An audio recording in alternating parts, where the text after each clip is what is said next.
वीर महापुरुषों ने जल जंगल जमीन हम आदिवासी भाइयों को बचाने के लिए अंग्रेजों के साथ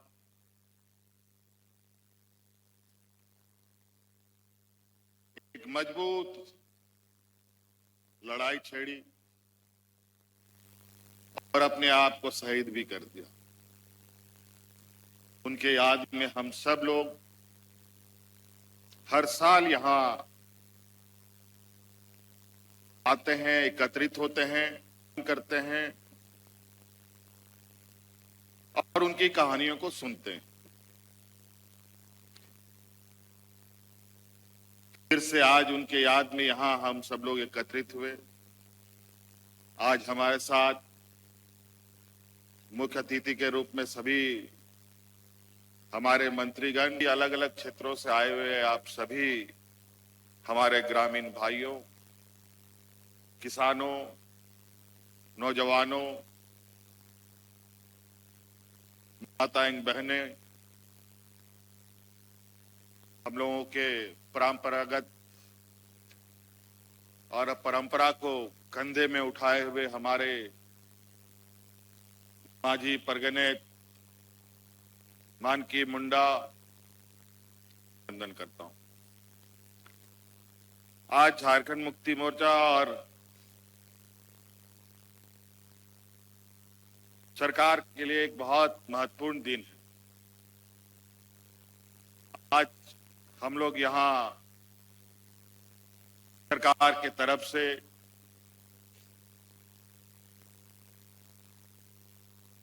सिरंगसिया के शहीदों को श्रद्धांजलि दे रहे हैं और आज ही के दिन हमारे दुमका के संथाल परगना में स्थापना दिवस भी है। झारखंड के हर एक कोने में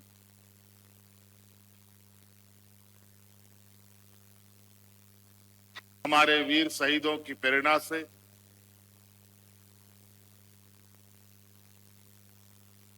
और उनके विचारों को कंधों में उठाकर लगातार हम आगे भी बढ़ रहे हैं। उन्हीं के विचारों के साथ आदरणीय दिसोम गुरु शिबू सोरेन जी ने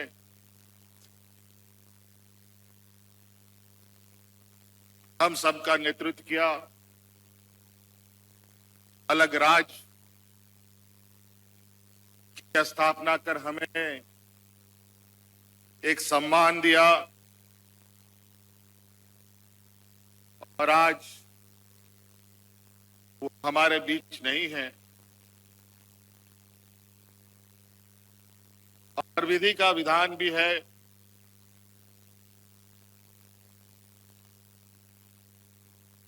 पीढ़ी दर पीढ़ी लोग आते हैं और जाते भी हैं।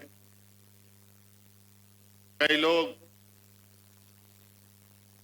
हमारे पीढ़ियों को बचाने के लिए, जल जंगल जमीन को बचाने के लिए अलग अलग यातनाएं, अलग अलग दुख तकलीफें झेली। भगवान बिरसा मुंडा से लेकर के सिद्धू कान्हू चांद भैरव पोटो हो, खरसवा के शहीद, गोवा के शहीदों को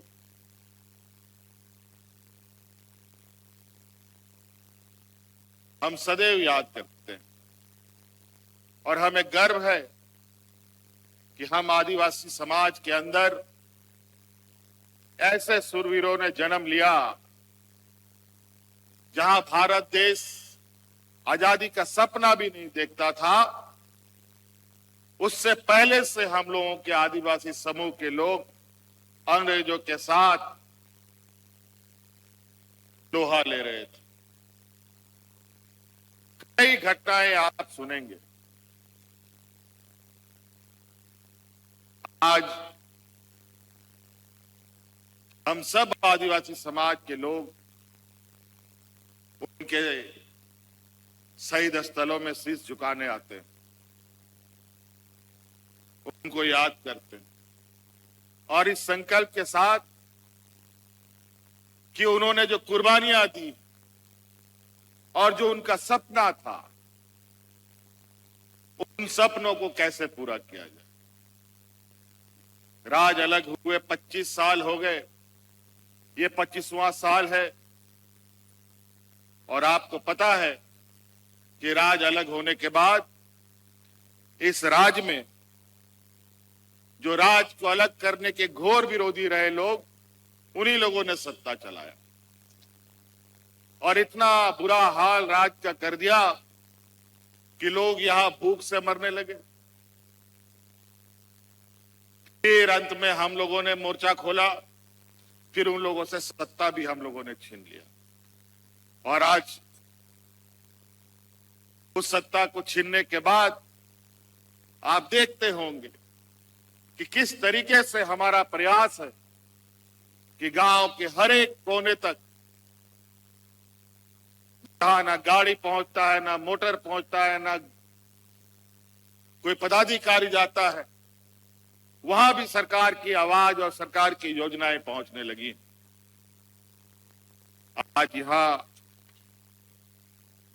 आज इस ऐतिहासिक दिन पर, सिंह के इस पवित्र धरती पर आज एक दिन लगभग 1,500 नौजवानों की नियुक्ति हो रही है। जेपीएससी के माध्यम से, जेएसएससी के माध्यम से हजारों नियुक्तियां। अभी 2026 के पहले साल के अंदर हम लोगों ने 25 से 26 हजार लोगों की नियुक्तियां दी और यह प्रक्रिया निरंतर जारी है। उसी प्रकार आज वादा के अनुरूप और इस राज्य की गरीबी को ध्यान में रखते हुए हमने इस राज्य की आधी आबादी जो हमारी महिलाएं हैं, उनको अपने पैरों पर खड़ा करने के लिए हर महीना हम 2,500 रुपए देने का काम करते हैं। आज लगभग आपके इस जिले में लगभग 2 लाख महिलाओं को हम 2,500 रुपए प्रति माह देते हैं। कई सारे राज्यों में ये भारतीय जनता पार्टी के लोग चुनाव जीतने के लिए झूठे इरादे करते हैं और चुनाव जीतने के बाद वादा भूल जाते हैं। जिस प्रकार 2014 में इन लोगों ने कहा था कि सबके जेब में 15 लाख रुपया आएगा, 15 लाख रुपया तो आया नहीं, बल्कि नोटबंदी करके सब घर से पैसा निकाल के लेके चला गया। लेकिन हमारी सरकार लेने वाली नहीं, बल्कि हमारी सरकार देने वाली सरकार। इसीलिए हम हमेशा कहते हैं कि हमारी सरकार रांची हेडक्वार्टर से नहीं, बल्कि गांव से चलने वाली सरकार। आप देखते होंगे कि समय समय पर किस तरीके से हम लोग सरकार आपके द्वार के माध्यम से आपकी समस्याओं का समाधान करने का प्रयास करते हैं, निरंतर प्रयास करते हैं। आपके ऊपर पड़े बोझ को हम कैसे कम कर पाए, निरंतर इसका हम प्रयास करते हैं। आपको याद होगा कि हमारे गांव देहात में मीटर लगता नहीं था बिजली का, लेकिन बिजली का बिल आने लगता था। बिजली आता नहीं था,